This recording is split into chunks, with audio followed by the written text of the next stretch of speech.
السلام علیکم ناظرین، پروگرام آواز انسانیت کے ساتھ آپ کا ہوسٹ طارق راجپوت جلال۔ ناظرین، آج کا پروگرام جو ہے وہ خاص اہمیت کا حامل ہے، کیونکہ آج کے پروگرام میں ہم ڈسکس کریں گے جو اپ کمنگ الیکشنز ہے کشمیر کے حوالے سے، اور اسی کو لے کر جو آج ہمارے اسٹوڈیو میں جو ہم نے دو مہمان جو معزز مہمان اپنے اسٹوڈیو میں مدعو کیے ہیں، سب سے پہلے میں ان کے ساتھ آپ کا تعارف کرواؤں گا، پھر سوالوں جوابات کا سلسلہ جو ہے وہ جاری کروں گا۔ ہمارے ساتھ جو پہلی جو شخصیت موجود ہے، کسی تعارف کی محتاج نہیں ہے، گراس روٹ لیول سے جو ہے اپنی سیاست کا پالیٹکس کا آغاز کیا، پھر مختلف اسٹوڈنٹ جو ہے وہ تنظیموں کے حوالے سے بھی ان کا ایک نام جو ہے وہ جانا پہچانا ایک نام ہے، اور پھر اس کے ساتھ ساتھ جب لوکل باڈیز میں ایز اے ناظم جو ہے وہ الیکٹ ہوئے، اس کو لے کر جس طرح انہوں نے جو ہے وہ عوام کی خدمت کی وہ بھی آپ لوگوں کے سامنے ہے۔ تو میری مراد آپ سابقہ ناظم ہیں نصر اللہ خان جلال صاحب، اور اس کے ساتھ ساتھ deputy general secretary Tehreek Insaf Jammu region Pakistan ہے۔ میں سب سے پہلے تو نصر اللہ خان جلال صاحب آپ کو اپنے پروگرام میں خوش آمدید کہتا ہوں، اور اس کے ساتھ ساتھ جو ہمارے ساتھ دوسرے مہمان جو موجود ہیں سینئر تجزیہ نگار ہیں، اور اس کے ساتھ ساتھ جرنلسٹ فاؤنڈیشن پاکستان کے پریزیڈنٹ ہیں جناب محترم جناب زید ملک صاحب آپ کو بھی خوش آمدید کہتا ہوں۔ بہت شکریہ صاحب۔ میں سب سے پہلے جناب نصر اللہ خان جلال صاحب آپ کی طرف آؤں گا اور آپ سے پوچھنا چاہوں گا جلال صاحب، سب سے پہلے تو مجھے بتائیے گا ہمارے سننے والوں کو کہ اپنا جو سیاسی جو پس منظر ہے، جو سیاسی جو سٹرگل ہے، اس کا آغاز آپ نے کس طرح اور کیسے کیا آپ نے؟ بسم اللہ الرحمن الرحیم۔ محترم جناب طارق راجپوت صاحب، جناب زید ملک صاحب، سب سے پہلے تو میں آپ کو مشکور ہوں کہ آپ نے آج اس پروگرام میں مجھے دعوت دی اور مجھے کشمیر کی سیاست کے حوالے سے اور کچھ دوسرے ملکی حالات کے حوالے سے بھی گفتگو کا موقع فراہم کر رہے ہیں آپ۔ الحمدللہ جی، میرے سیاسی کیریئر تقریباً 30 سے 32 سال پر محیط ہے۔ میں جب اسکول کی اپنا ایجوکیشن سے فارغ ہوا تو کالج میں جب میں نے داخلہ لیا تھا تو اس وقت سے الحمدللہ میں پولیٹکس میں انوالو ہوں، اور اپنے پہلا الیکشن میں نے اسٹوڈنٹ یونین کو 1981 میں لڑا تھا، اور میں جوائنٹ سیکرٹری اور پھر اسی government degree college satellite town میں جنرل سیکرٹری رہا ہوں۔ اس کے بعد پھر 83 میں نے گریجویشن کے لیے عسکر مال کالج میں ایڈمیشن لیا، وہاں سے پھر جنرل سیکرٹری کا الیکشن لڑا اور ون کیا الحمدللہ۔ اور 83 میں ہی مارشل لا کا دور تھا، اور اس وقت سیاست کرنا بڑا مشکل کام ہوتا تھا۔ ضیاء الحق صاحب علامہ ان کی مغفرت کرے، ان کا مارشل لا تھا، بڑا سخت مارشل لا تھا۔ مارشل لا کورٹس تھی، مارشل لا کی عدالتیں تھیں، اور مارشل لا آرڈیننس کے تحت سزائیں اور جزائیں دی جاتی تھی۔ اس دور میں سیاست کرنا بڑا مشکل کام تھا، اور اس دور میں پھر اسٹوڈنٹ یونین پہ جب بین لگا تو میری قیادت میں ہم نے عسکر مال کالج سے احتجاج کیا، کلاسوں کا بائیکاٹ کیا کہ اسٹوڈنٹ یونین پہ بین نہیں لگنا چاہیے تھا۔ اس کی پیدائش میں پھر میرے خلاف پرچے بھی ہوئے اور میں جیل بھی چلا گیا، تقریباً 5-6 مہینے میں نے جناب پرانی ادھر سینٹرل جیل راولپنڈی ہوتی تھی، وہاں پہ میں نے قید و بند کی صورتیں بھی برداشت کی۔ وہاں سے جیل سے آنے کے بعد پھر میں نے 85-86 میں نے جناب مسلم اسٹوڈنٹ فیڈریشن جو ہے وہ جوائن کی، اور بنیادی صدر بنا مسلم اسٹوڈنٹ فیڈریشن راولپنڈی ڈویژن کا، جو کہ 85 سے لے کر 88 تک مسلم اسٹوڈنٹ فیڈریشن کا صدر رہا ہوں۔ اس کے بعد آگے پھر مسلم لیگ کی پالیٹکس اس طرح چلتی رہی، پھر لوکل باڈی کے الیکشن آگے 2001 میں لڑا، 2005 میں لڑا، الحمدللہ الیکشن ون کیے بلدیات کے الیکشن۔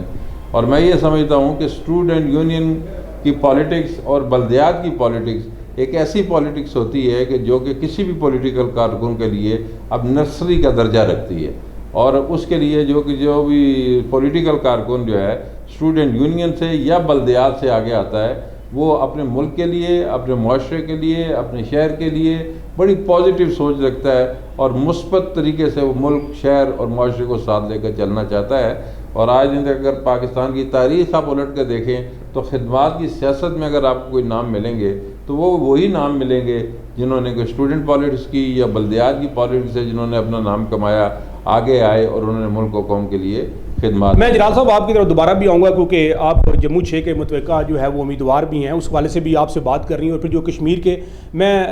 گفتگو میں ساتھ شامل کروں گا زید ملک صاحب کو۔ ملک صاحب، کیونکہ آج اسپیسیفک جو پروگرام ہے اور پھر جلال صاحب کو بھی ہم نے یہاں پر مدعو کیا ہے، کشمیر کے جو اپ کمنگ الیکشنز ہیں، تو کشمیر کے الیکشنز کے حوالے سے آپ کیا سمجھتے ہیں؟ جہاں پر آج کووڈ-19 کی صورتحال کو آپ دیکھیں،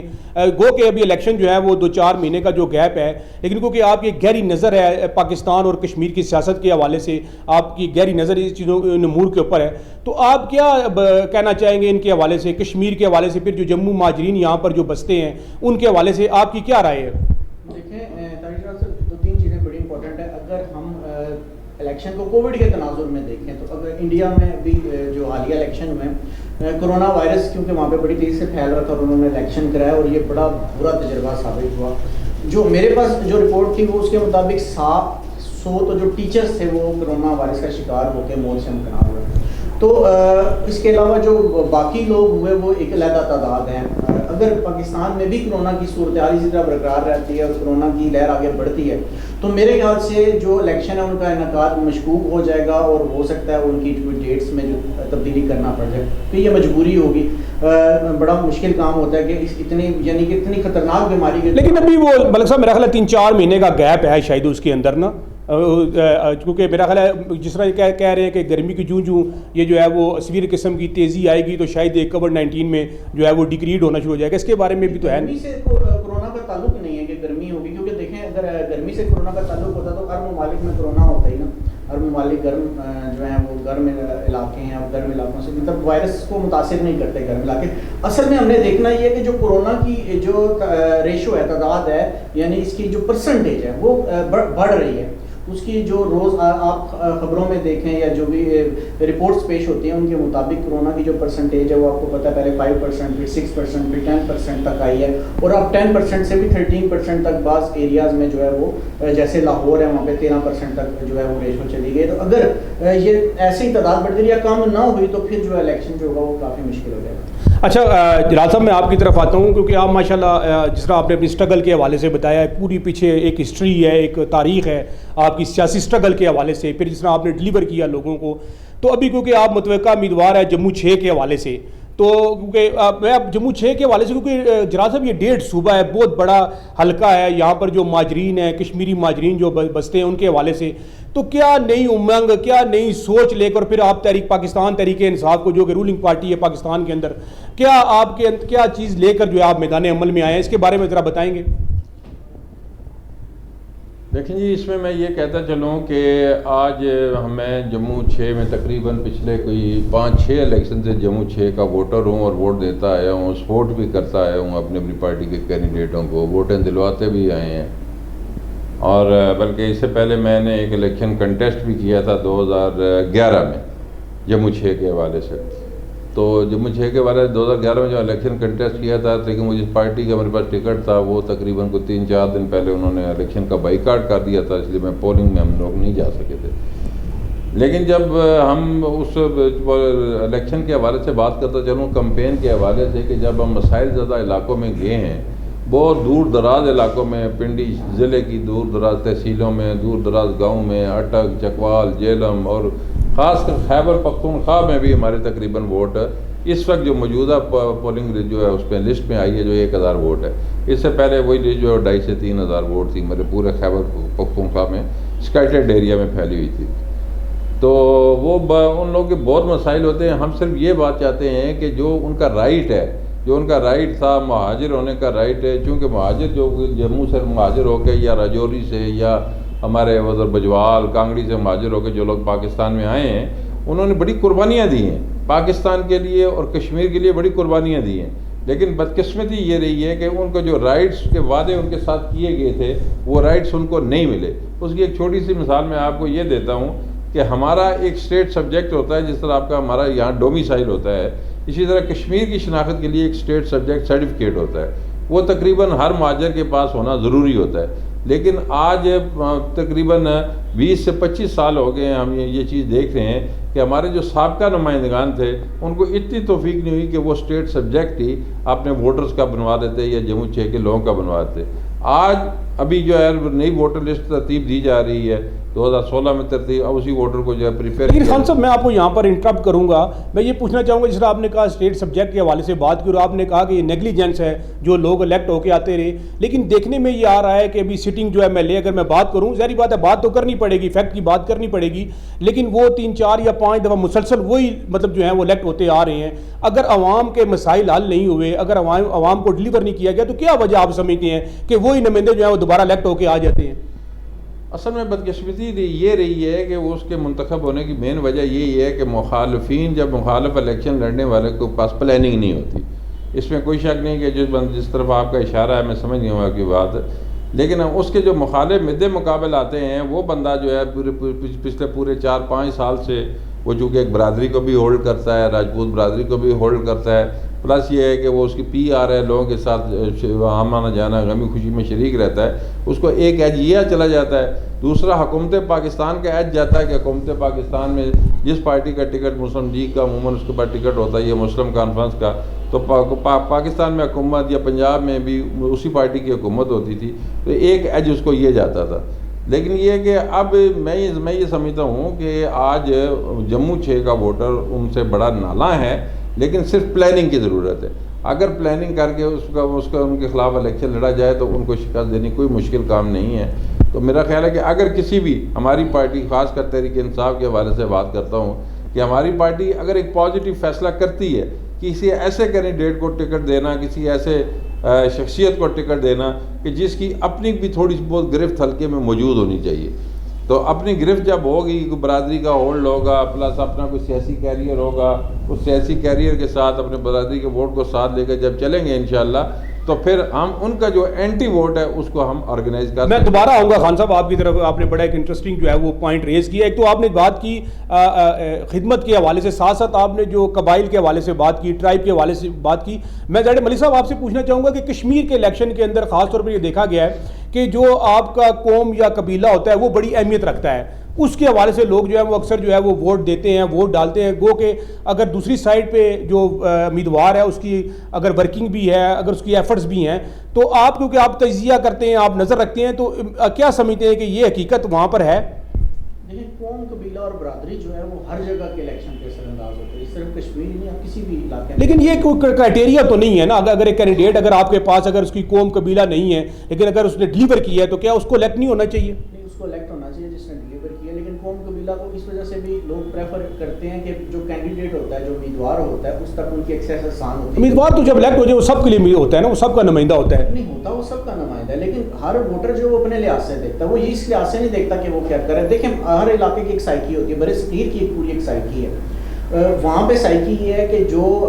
ووٹر ہوتا ہے وہ اپنی ترجیحات، ذاتی ترجیحات دیکھتا ہے، وہ کبھی ملکی ترجیحات نہیں دیکھتا۔ تو اس سے ملک کا نقصان ہوتا ہے، اس سے ریاست کا نقصان ہوتا ہے۔ اس کے لیے آپ کو لٹریٹ کرنا پڑے گا، اس کے لیے آپ کو ایجوکیٹ کرنا پڑے گا، اور ایجوکیشن کا لیول اس میں آپ کو دینا پڑے گا، اور آپ کو بتانا پڑے گا اپنے ووٹر کو کہ اس کے ملک کے لیے کیا امپورٹنٹ ہے، اس کی ذات سے ہٹ کر۔ لیکن چونکہ ہمارے ہاں ایجوکیشن کا لیول وہ نہیں ہے، اور ہماری جو ایجوکیشن اس لیول کی نہیں ہے کہ جو ایک شخص کو یہ ویژن اس کے اندر پیدا کر سکے کہ اس کے ملک اور قوم کے لیے کیا بہتر ہے۔ آپ کسی بھی ایریا میں چلے جائیں، پورے کشمیر میں چلے جائیں، آپ پاکستان میں کہتا ہوں برے صغیر میں چلے جائیں، آپ کسی بھی ایریا میں چلے جائیں، آپ ووٹرز کے انٹرویوز لیں، بینگ جرنلسٹ آپ انٹرویو لیں، آپ ان کی مینٹیلٹی چیک کریں، آپ کی ذہنیت چیک کریں، تو آپ کو پتہ لگے گا کہ ہر شخص جو ہے وہ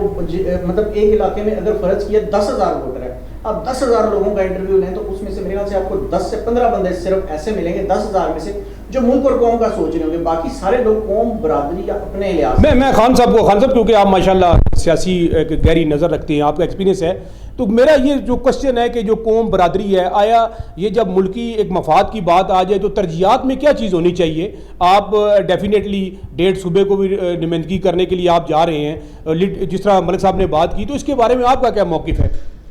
دیکھیے جی، آپ کا کوشچن بہت زبردست کوشچن ہے طارق صاحب، کہ قوم قبیلے سے ہٹ کر ایسے شخص کو سوچنا پڑے گا، آج ہمیں نکلنا پڑے گا، اور ووٹر کو بھی سوچنا چاہیے۔ لیکن ووٹر سے پہلے جو ہے نا، ہم جیسے جو عمائدین ہوتے ہیں نا پولیٹکس میں، یا سیاسی پارٹیاں ہوتی ہیں، ان کو فیصلے کرتے وقت یہ باتیں جو ہے ذہن نشین رکھنی چاہیے۔ بدقسمتی سے ہماری پارٹیاں بھی، یا ہم جیسے عمائدین بھی جو ہوتے ہیں، وہ بھی ہم بھی قوم قبیلے سے نکل کر سوچتے ہی نہیں ہیں، اسی کی حدود و قعود میں رہتے ہیں، جس کی وجہ سے یہ ایک میں سمجھتا ہوں کہ بہت بڑا خلا پیدا ہو رہا ہے، نقصان ہو رہا ہے، یہ بہت بڑا سیاسی طور پر۔ آپ کی بات سے میں 100% اتفاق کرتے یہ بات کہوں گا کہ یہ 100% اتفاق کرتے یہ بات کہوں گا کہ یہ نقصان ہو رہا ہے، پولیٹیکل ادارے ہمارے تباہ ہو رہے ہیں۔ آج ہمارے ملک میں اگر پولیٹیکل ادارے تباہ ہو رہے ہیں یا پولیٹیکل اداروں کی عزت نہیں ہے، تو میں یہ سمجھتا ہوں کہ اس کی مین وجوہات ہی یہی چیزیں ہیں۔ اچھا خان صاحب، میں اب جو ایک بڑا میرے مائنڈ میں ایک سوال تھا، میں نے سوچا تھا کہ میں آپ سے ضرور سوال کروں گا، اور میری بڑی خوش قسمتی ہے کہ آج آپ میرے شو میں یہاں پر ہمارے ساتھ موجود ہیں۔ اب بات کرتے ہیں جموں 6 کے حوالے سے اسپیسیفک، جموں 6 کے حوالے سے پارلیمانی بورڈ جو آپ کا پاکستان تحریک انصاف کا ہے، اب مجھے یہ بتائیں, ہونا تو یہ چاہیے کہ جس آدمی کا ایک بیک گراؤنڈ ہے, جس کی ایک سٹرگل ہے, پولیٹیکلی ایک سٹرگل ہے لوگوں کے ساتھ, جس طرح ماشاءاللہ آپ, کیونکہ میں آپ کو ذاتی طور پر بھی جانتا ہوں کہ آپ کا لوگوں کے ساتھ ایک قریبی میل جول ہے, آپ لوگوں کے معاملات کے حوالے سے دن رات مصروف عمل نظر آتے ہیں, تو ہوپ فلی ہونا تو یہ چاہیے کہ پارلیمانی بورڈ کو مطلب آنکھیں بند کر کے آپ کو جو ہے وہ ٹکٹ دے دینا چاہیے, لیکن آپ کیا سمجھتے ہیں کہ یہ اسی طرح ہی ہوگا؟ جی انشاءاللہ یہ میں نے جی دیکھیں پیغام, وہ پیغام تھا کہ عام ووٹر کو شعور دینے کا پیغام, اور الحمدللہ وہ اس پیغام پر لبیک کہتے ہوئے 2013 میں بھی اور 2018 میں بھی یہ جو ہمارا پٹھوار ریجن ہے, اس میں اللہ تعالیٰ کے فضل و کرم سے پٹھوار ریجن کے ووٹروں نے سویپ الیکشن کرایا تحریک انصاف کو, اور تحریک انصاف کے عمران خان کی آواز پر, اس کے پروگرام پر, اس کے ویژن پہ لبیک کہتے ہوئے انہوں نے ووٹ دیا. تو انشاءاللہ مجھے امید ہے کہ جب چونکہ یہ ہمارا یہ جو پارلیمانی بورڈ بنا ہوا ہے الحمدللہ اس میں بھی بہت اچھے لوگ ہیں, سارے ہی اچھے لوگ ہیں, سارے قابل لوگ ہیں, اور مجھے امید ہے کہ وہ انشاءاللہ میرٹ پہ فیصلہ کریں گے اور ایسے کینڈیڈیٹ کو وہ ٹکٹ دیں گے کہ جس کی کوئی سیاسی بیک گراؤنڈ بھی ہوگا, جو صلاحیت بھی رکھتا ہوگا الیکشن لڑنے کا, جس کے پاس فن بھی ہوتا ہوگا الیکشن لڑنے کا. بدقسمتی سے ہمارے ملک میں یہ ایک رواج چلا آ رہا ہے, رواج ایسی کوئی اہمیت دی جاتی ہے, دیکھنے میں ہی آیا معذرت کے ساتھ. اتفاق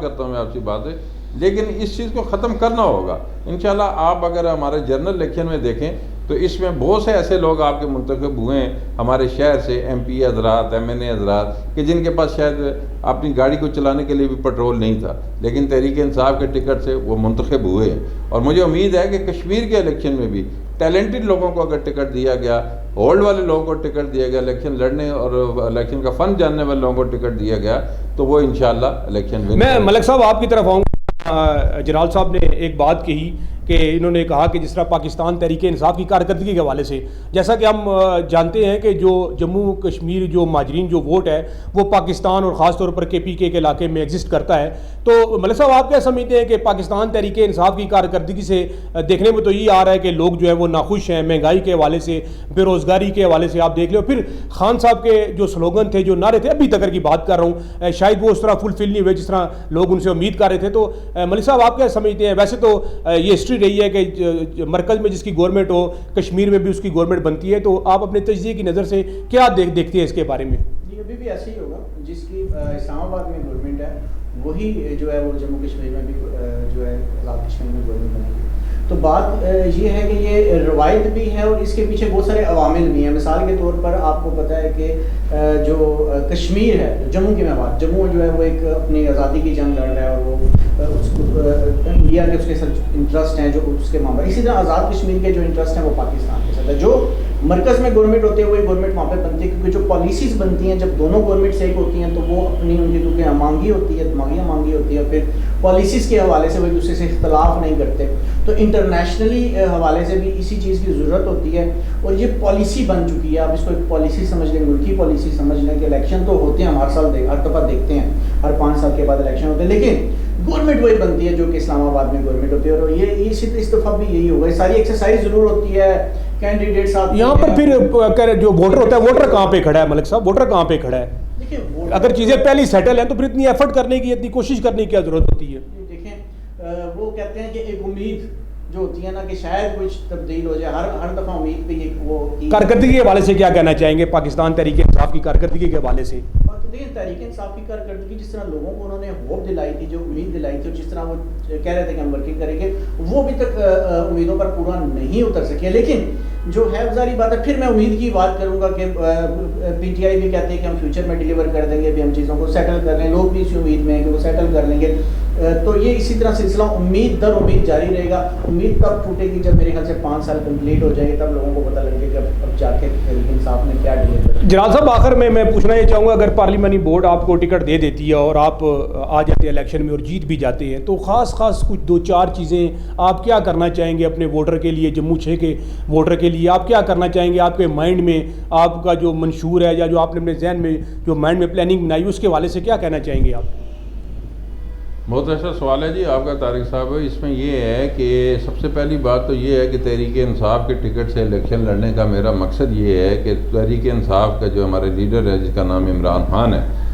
وہ مسئلہ کشمیر کے حل کی طرف جانا چاہ رہا ہے.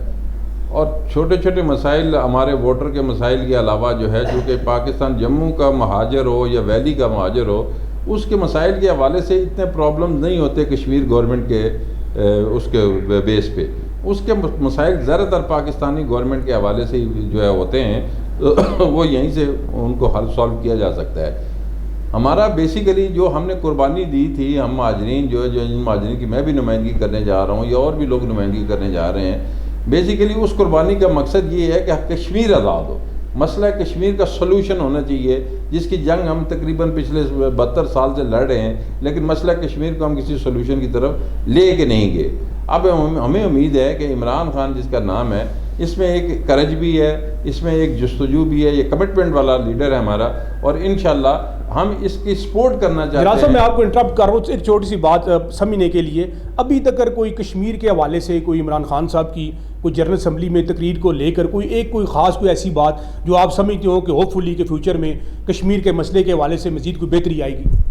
نہیں انشاءاللہ. دیکھیں جو اس نے اس سے پہلے آپ اگر اس سابقہ ادوار کے وزراء اعظم کو دیکھیں یا سابقہ صدور کو دیکھیں یا حکمرانوں کو دیکھیں تو اقوام متحدہ کی اسمبلی میں کھڑے ہو کر جس دلیری اور جرت سے اس نے کشمیر ایشو پہ بات کی تھی, اس سے پہلے میرا خیال ہے آج تک پاکستان. لیکن اس کے بعد تو مظالم بڑھے, اس کے بعد تو لاک ڈاؤن بڑھا خان صاحب. سر جی وہ بڑا ضرور ہے, بالکل ہے. اس میں دنیا کو انوالو کرنے کی کوشش ہے نا, یہ چونکہ وہ اس میں پوری دنیا اور وہ انوالو ہونا چاہیے, اور اس کشمیر کے ساتھ اور کشمیری عوام کے ساتھ جو مظالم ہو رہے ہیں اس میں پوری دنیا کو انوالو ہونا چاہیے. اور اسی طرح عمران خان صاحب کوشش کر رہے ہیں کہ دنیا کو انوالو کر کے اس کو روکا جا سکتا ہے. ہم نے اپنی طرف سے خان صاحب نے خاص کر اب یہ دیکھیں ان پہ یہ جیسے ابھی یہ کووڈ-19 کی وجہ سے ان پہ جو انڈیا میں جو تباہی آئی ہوئی ہے, لیکن ہمارے لیڈر نے اس کے باوجود کہ وہ ہمارا ازلی دشمن ہے لیکن ان کی عوام سے پیار کرتے ہوئے ہم نے محبت کا پیغام دیا. ہم نے اپنے محبت کے پیغام کے ساتھ ان کو جو بھی ڈلیوری ہوتی تھی جو بھی امداد ہو سکتی تھی ہم نے بھجوائی ادھر. یہ ہمارے لیڈر کی ایک لیڈرانہ. فرسٹ تو کشمیر کے حوالے سے آپ کہہ رہے ہیں کہ اس کے حوالے سے, دوسرا کیا مطلب آپ کا پرائمری جو آبجیکٹو ہوگا خاص طور پر جموں 6 کے مہاجرین کے حوالے سے, آپ کے ووٹرز کے حوالے سے؟ جی ووٹر کے حوالے سے جو ووٹر ہمارا پس رہا ہے جی, اس سے پہلے جو حقوق ان کو نہیں ملے, چاہے وہ آزاد کشمیر میں ان کی نوکریوں کے حوالے سے تھا, ملازمتوں کے حوالے سے تھا, اسٹیٹ سبجیکٹ کے حوالے سے تھا, انشاءاللہ میرا وعدہ ہے آپ کے اس